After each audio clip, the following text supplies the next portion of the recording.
ಸ್ನೇಹಿತರೆ, ನೀವು ಹೊಸ ಮನೆಯನ್ನ ಕಟ್ಟುವ ಕನಸನ್ನ ಕಂಡಿದ್ರೆ ಆ ಕನಸನ್ನ 2026ರ ವರ್ಷದಲ್ಲಿ ನೀವು ನನಸು ಮಾಡಿಕೊಳ್ಳಬಹುದಾಗಿದೆ. ಕೇಂದ್ರ ಸರ್ಕಾರ ಈಗ 2026ರ ವರ್ಷದಲ್ಲಿ ಬಜೆಟ್ನಲ್ಲಿ ಬಹುದೊಡ್ಡ ಘೋಷಣೆಯನ್ನ ಮಾಡಲು ಮುಂದಾಗಿದೆ ಅಂತ ಹೇಳಬಹುದು. 2026ರ ಬಜೆಟ್ನಲ್ಲಿ ಕೇಂದ್ರ ಸರ್ಕಾರ ತೆರಿಗೆ ನಿಯಮದಲ್ಲಿ ಬಹುದೊಡ್ಡ ಬದಲಾವಣೆಯನ್ನ ಮಾಡಲು ಮುಂದಾಗಿದೆ. ತೆರಿಗೆ ನಿಯಮದಲ್ಲಿ ಆಗುತ್ತಿರುವ ಈ ಬದಲಾವಣೆ ಹೊಸ ಮನೆ ಕಟ್ಟುವವರಿಗೆ ಸಾಕಷ್ಟು ಸಹಕಾರಿಯಾಗಲಿದೆ.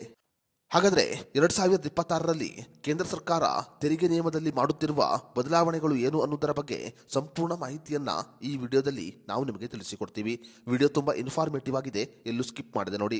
ಸ್ನೇಹಿತರೆ, 2026ರ ವರ್ಷದಲ್ಲಿ ಹೊಸ ತೆರಿಗೆ ಪದ್ಧತಿಯಲ್ಲಿ ಮನೆ ಸಾಲದ ಮೇಲಿನ ಬಡ್ಡಿ ಕಡಿತವನ್ನ ಮತ್ತೆ ಜಾರಿಗೆ ತರುವ ಸಾಧ್ಯತೆ ಇದೆ. 2026ರ ಬಜೆಟ್ನಲ್ಲಿ ಕೇಂದ್ರ ಸರ್ಕಾರ ಮನೆ ಸಾಲದ ಮೇಲಿನ ಬಡ್ಡಿದರದ ಮೇಲೆ ತೆರಿಗೆ ವಿನಾಯಿತಿಯನ್ನು ನೀಡಲು ಮುಂದಾಗಿದೆ.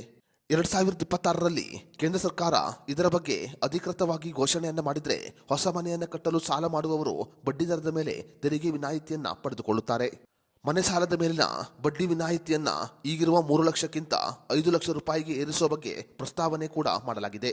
ಗೃಹ ಸಾಲದ ಮೇಲಿನ ಬಡ್ಡಿ ವಿನಾಯಿತಿ ಮಿತಿಯನ್ನ 3 ಲಕ್ಷದಿಂದ 5 ಲಕ್ಷ ರೂಪಾಯಿಗೆ ಏರಿಕೆ ಮಾಡಿದ್ರೆ ಮನೆ ಸಾಲದ ಹೊರೆ ಕಡಿಮೆಯಾಗುತ್ತೆ. ಅಷ್ಟೇ ಮಾತ್ರವಲ್ಲದೆ ರಿಯಲ್ ಎಸ್ಟೇಟ್ ಏಜೆಂಟ್ಗಳಿಗೂ ಕೂಡ ಇದು ಸಾಕಷ್ಟು ಸಹಕಾರಿಯಾಗಲಿದೆ. 2026ರ ಬಜೆಟ್ ಸಾಮಾನ್ಯ ಜನರ ಮತ್ತು ಮಧ್ಯಮ ವರ್ಗದವರ ಜೇಬಿನ ಭಾರವನ್ನ ಇಳಿಕೆ ಮಾಡುತ್ತೆ ಅಂತ ಸಾಕಷ್ಟು ಜನರು ತಮ್ಮ ಅಭಿಪ್ರಾಯವನ್ನು ಹೊರಹಾಕಿದ್ದಾರೆ. ಕೇಂದ್ರ ಸರ್ಕಾರ ಇದರ ಬಗ್ಗೆ ಅಂತಿಮವಾಗಿ ತೀರ್ಮಾನವನ್ನು ತೆಗೆದುಕೊಂಡರೆ ಬಜೆಟ್ನಲ್ಲಿ ಇದರ ಬಗ್ಗೆ ಘೋಷಣೆಯಾಗಲಿದೆ. ಸ್ನೇಹಿತರೆ, 2026ರ ಬಜೆಟ್ ಸಾಮಾನ್ಯ ವರ್ಗದವರಿಗೂ ಮತ್ತು ಮಧ್ಯಮ ವರ್ಗದವರಿಗಾಗಿ ಮಾಡುವ ಒಂದು ಬಜೆಟ್ ಆಗಿರುತ್ತೆ.